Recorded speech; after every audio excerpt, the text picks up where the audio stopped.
Bab 8. Orang-orang telah diangkat sebelumnya. Jutaan orang yang hilang pada masa pengangkatan bukanlah satu-satunya orang yang menghilang sepanjang waktu. Alkitab memberitahu kita tentang sepasang pria yang merasa senang diangkat. Mari kita lihat kisah-kisah mereka dan pelajari mengapa Tuhan mengambil mereka sehingga kita dapat memahami lebih jauh tentang pengangkatan. Orang pertama yang disingkirkan Tuhan dari bumi adalah Henokh.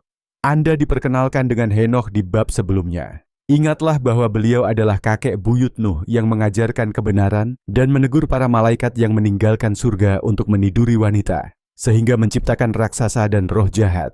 Henokh hidup pada masa yang sangat mirip dengan masa kini. Dia hidup tepat sebelum air bah. Kita tahu bahwa ini adalah masa kejahatan yang belum pernah terjadi sebelumnya di bumi, dan pemikiran manusia selalu hanya jahat. Tuhan melihat bahwa kejahatan manusia besar di bumi, dan bahwa segala pikiran yang ada dalam hati manusia selalu membuahkan kejahatan semata. Menyesallah Tuhan bahwa Ia telah menjadikan manusia di bumi, dan hal itu memilukan hatinya.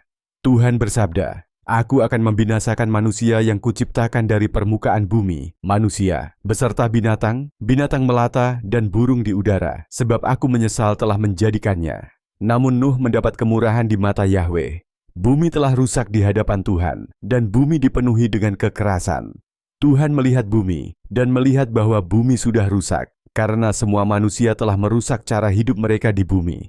Tuhan berfirman kepada Nuh, "Aku akan mengakhiri semua makhluk hidup, karena bumi penuh dengan kekerasan melalui mereka. Lihatlah, aku akan membinasakan mereka dan bumi." Kejadian 6, 5-8, 11-13. Henokh berbeda dari hampir semua orang yang hidup pada masa ini. Dia berjalan bersama Tuhan. Berjalan dalam contoh ini mencerminkan bagaimana perilaku Henokh. Dia mengejar Tuhan. Dia mempunyai hubungan dekat dengan Tuhan. Karena hubungan istimewanya dengan Tuhan, Kitab Suci memberitahu kita bahwa Tuhan mengambilnya. Setelah Metusalah lahir, Henokh bergaul dengan Tuhan selama 300 tahun dan menjadi ayah dari lebih banyak putra dan putri. Henokh mempunyai umur 365 tahun. Henokh berjalan bersama Tuhan dan dia tidak ditemukan karena Tuhan mengambilnya. Kejadian 5, 22-24. Dia diangkat ke surga atau diangkat. Benar, Henokh tidak mati. Tidak ada yang bisa menemukannya karena Tuhan mengambilnya. Sama seperti jutaan orang yang hilang tidak mati.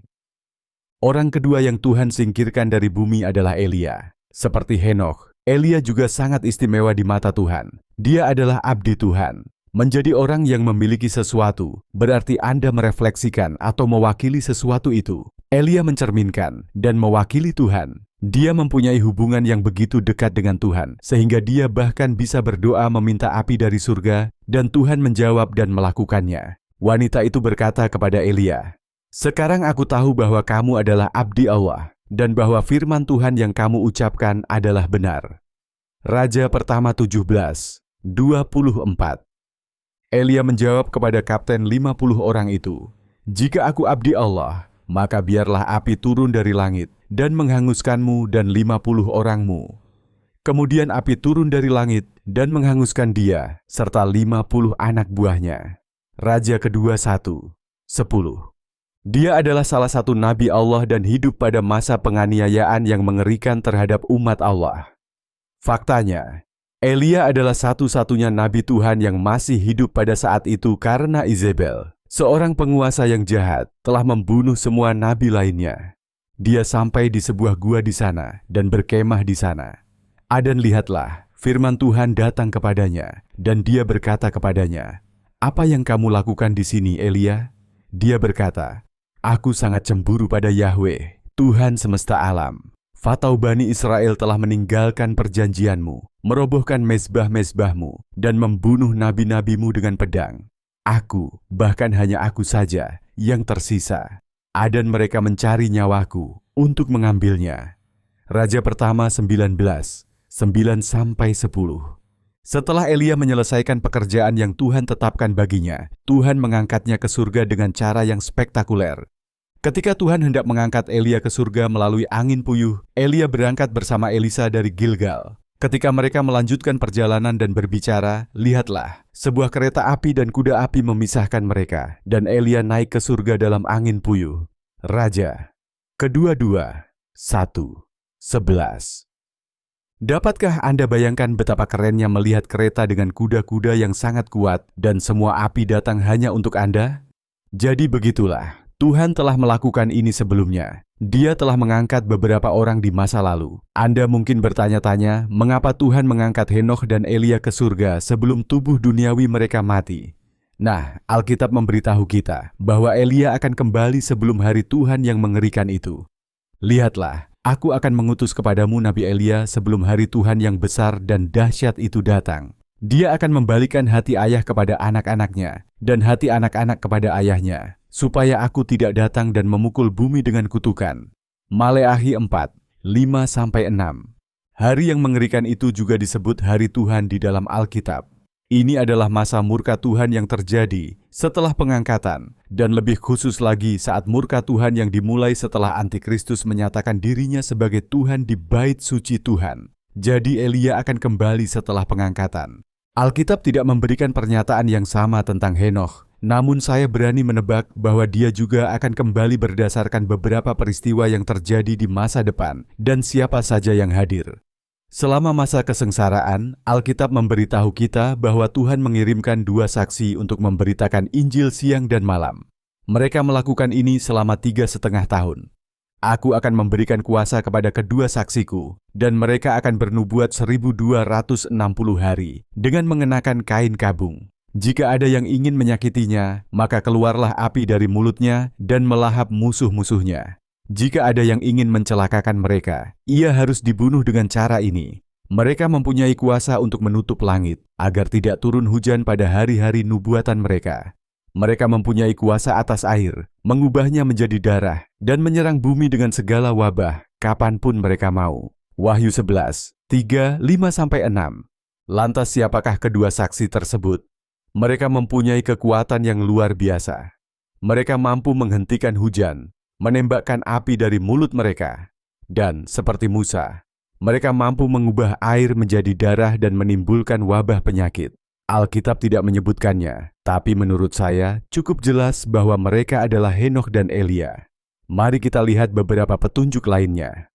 Petunjuk lain yang kita dapatkan mengenai kedua saksi ini adalah bahwa mereka mati dan dibangkitkan. Dalam ayat-ayat ini, binatang itu adalah Antikristus. Ketika mereka telah menyelesaikan kesaksian mereka, binatang yang muncul dari jurang maut itu akan berperang melawan mereka, mengalahkan mereka, dan membunuh mereka. Mayat mereka akan disemayamkan di jalan kota besar, yang secara rohani disebut Sodom dan Mesir, tempat juga Tuhan mereka disalib.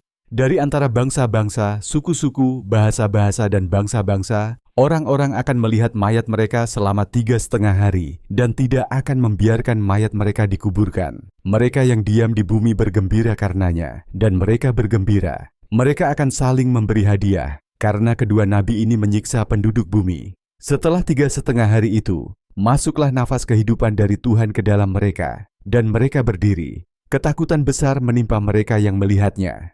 Aku mendengar suara nyaring dari surga berkata kepada mereka, "Naiklah ke sini." Mereka naik ke surga dalam awan, dan musuh-musuh mereka melihat mereka. Wahyu 11:7-12. Alkitab memberitahu kita bahwa kita semua ditetapkan untuk mati satu kali saja. Jadi ini berarti kedua orang ini belum pernah meninggal sebelumnya. Sejak Henokh dan Elia keduanya diangkat, mereka belum pernah mati sebelumnya. Manusia ditetapkan untuk mati hanya satu kali saja, dan setelah itu dihakimi. Ibrani 9:27. Karena tidak satu pun dari mereka yang meninggal, bisa jadi mereka adalah 2 saksi yang akan datang. Namun masih ada lagi yang harus kita pertimbangkan. Elia, nabi istimewa yang diangkat Tuhan ke surga, dikenal karena kemampuannya menghentikan hujan. Doanya yang khusyuk kepada Tuhan membuat hujan berhenti selama 3 tahun. Hujan tidak turun lagi sampai dia meminta Tuhan menurunkan hujan. Elia juga mempunyai kuasa yang luar biasa untuk memanggil api dari surga ketika ia berdoa kepada Tuhan. Karena para saksi mempunyai kemampuan menghentikan hujan dan menembakkan api, sepertinya dia cocok, bukan? Elia orang Tishbit, salah seorang pemukim Gilead, berkata kepada Ahab, "Demi Tuhan, Allah Israel, yang hidup, di hadapannya aku berdiri, tidak akan ada embun atau hujan pada tahun-tahun ini, tetapi menurut perkataanku." Raja pertama 17:1. Elia adalah seorang manusia dengan sifat seperti kita, dan dia berdoa dengan sungguh-sungguh agar tidak turun hujan, dan tidak turun hujan di bumi selama 3 tahun 6 bulan. Dia berdoa lagi, dan langit menurunkan hujan, dan bumi menghasilkan buahnya. Yakobus 5:17-18. Elia menjawab mereka, "Jika aku abdi Allah, maka biarlah api turun dari langit dan menghanguskan kamu dan ke-50 orangmu." Kemudian api Tuhan turun dari langit dan menghanguskan dia dan 50 anak buahnya. Raja kedua 1:12.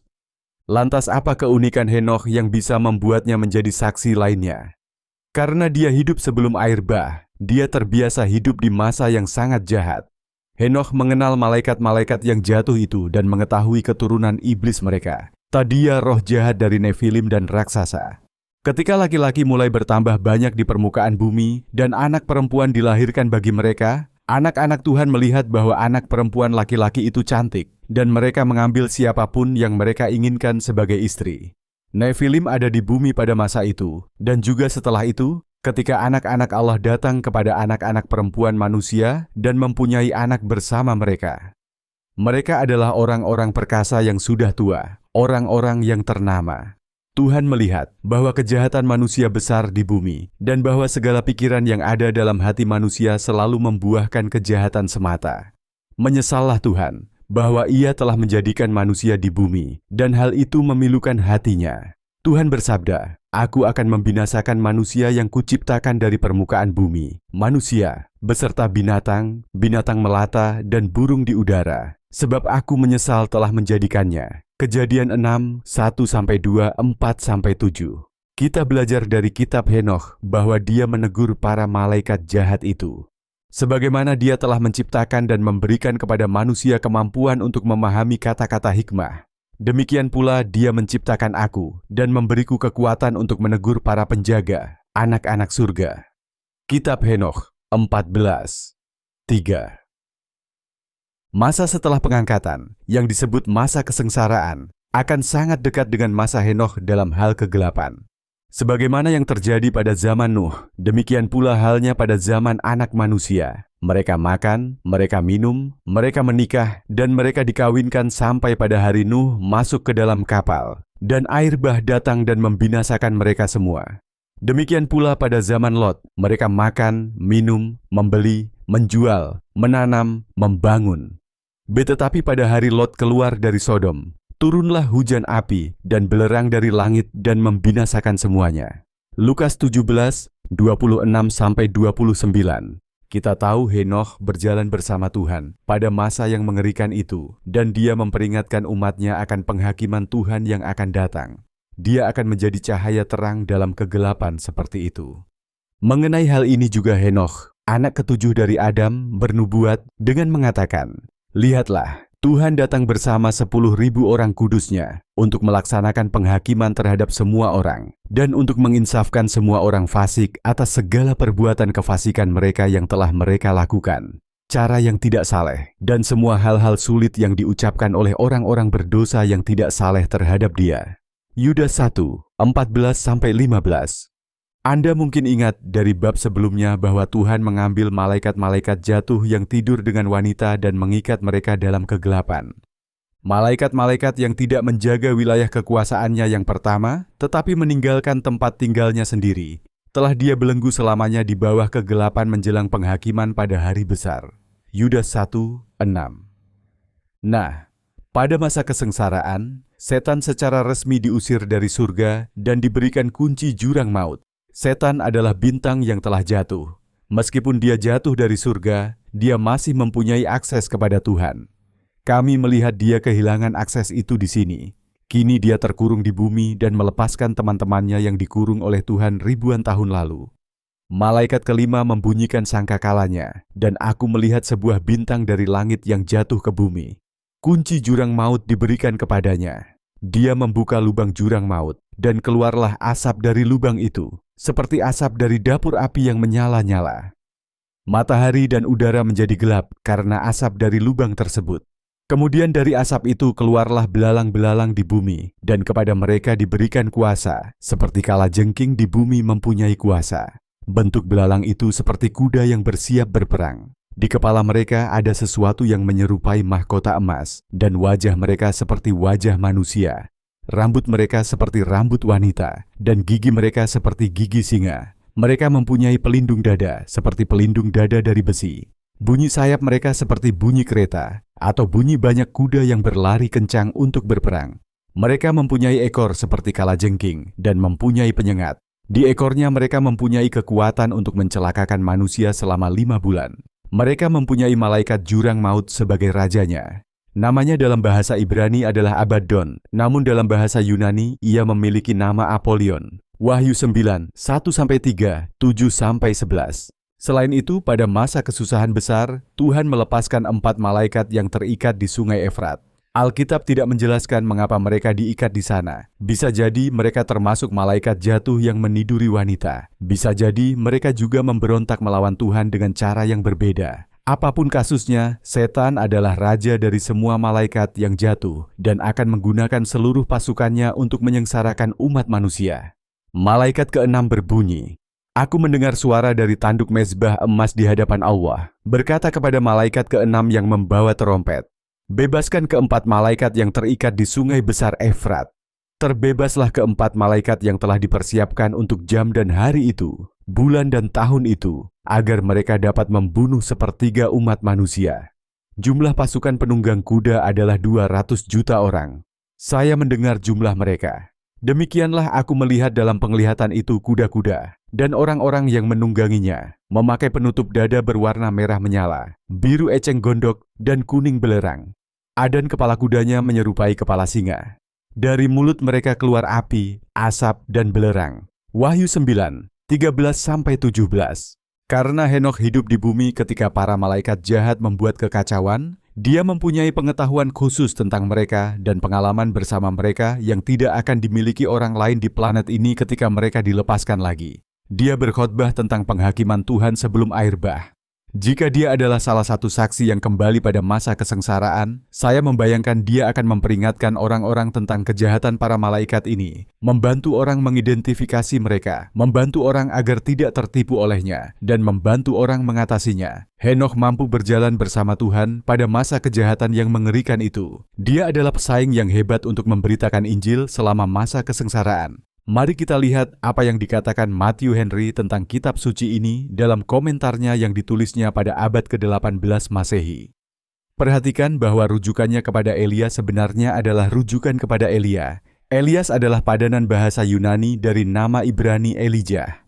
Ada yang mengira kedua saksi ini adalah Henokh dan Elias yang akan kembali ke bumi untuk sementara waktu. Mengenai nafas api, beberapa orang berpikir, ini menyinggung panggilan Elias agar api dari surga untuk menghanguskan para kapten dan rombongan mereka yang datang untuk menangkapnya.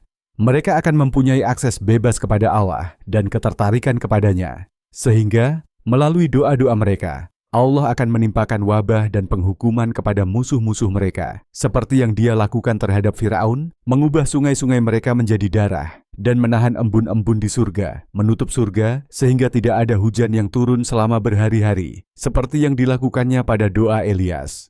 Chuck Smith dalam komentar seri C 2000 berpendapat bahwa kedua saksi ini bisa jadi adalah Henokh dan Elia juga.